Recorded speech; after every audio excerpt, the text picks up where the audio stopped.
The police officer paused the footage, then rewound, then paused again. On the screen, a little girl ran down a hallway, laughing, chased by her father. The problem? Her father had died 3 months earlier. This wasn't an old video.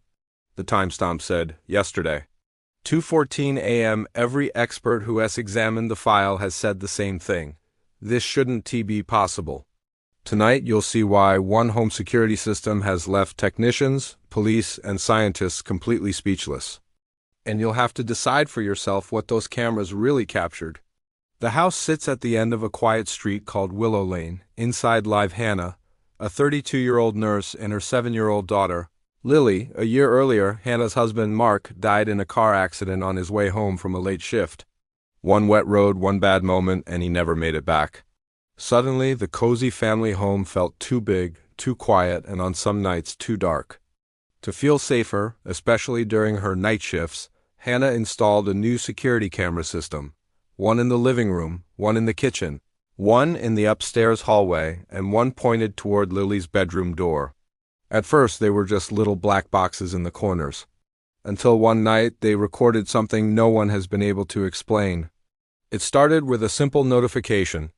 It was 2:17 a.m. and Hannah was on break at the hospital when her phone buzzed, "Motion detected, upstairs hallway."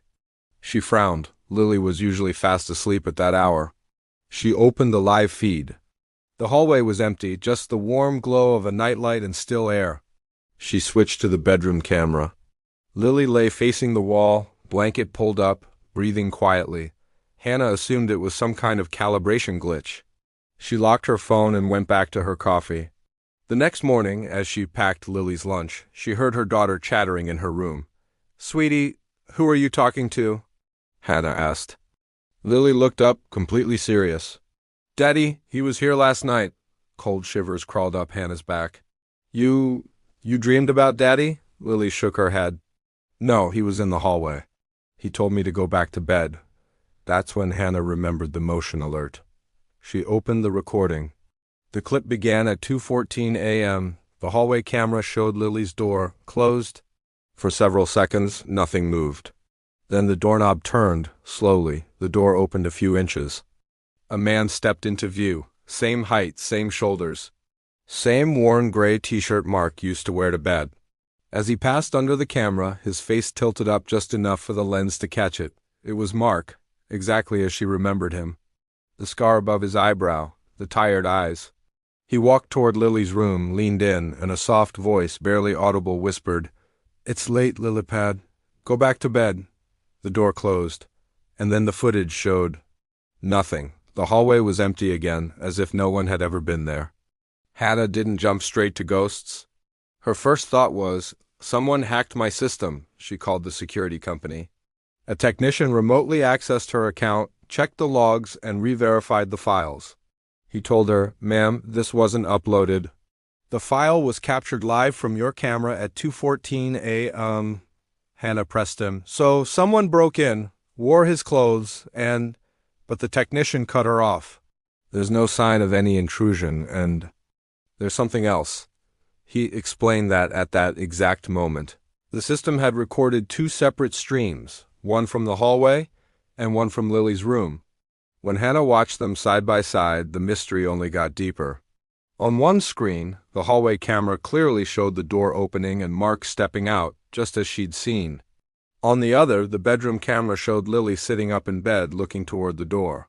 But the door in that view never opened. It stayed closed the entire time. Lily's eyes followed something from the doorway to the side of her bed, like she was watching someone walk closer. On the hallway clip, you can faintly hear Mark's voice. "It's late, Lilypad. Go back to bed?"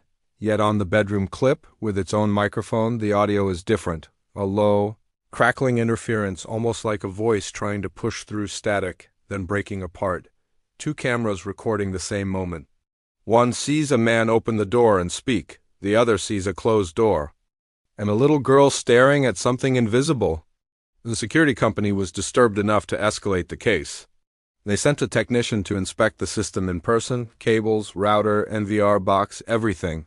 The hardware was normal. The software was up to date, no signs of tampering. When Hannah brought the footage to the police, they treated it as a possible break-in at first. They pulled the files onto their own secure drive, checked the metadata, and cross-checked it with the front and backdoor cameras. At 2:14 a.m., no door opened. No window sensors triggered. No motion anywhere else in the house. The officer finally pushed his chair back and said quietly, "I can list a crime here. But I also can't tell you this is nothing." For a while, things went back to normal. Weeks passed with only ordinary notifications. Lily going to the bathroom, the neighbor's cat, passing cars. Then, exactly 1 month later, at precisely 2:14 a.m., another alert. This time from the kitchen. Hannah was actually home that night, exhausted after a long shift. She had fallen asleep on the couch. Her phone buzzed. Motion detected, kitchen. Half awake, she opened the live feed. For a split second, the camera showed a figure standing near the stove. The outline was familiar, broad shoulders, relaxed posture, Mark. He seemed to be pointing at something just out of frame. The feed glitched for a moment. When it came back, the figure was gone. But now you could see a dish towel hanging too close to a burner that hadn't been fully turned off. Tiny flames had just started licking at the fabric. The system SAI flagged the flickering light and smoke-like movement as a fire risk and sent an urgent alert. This time Hannah was just down the hall.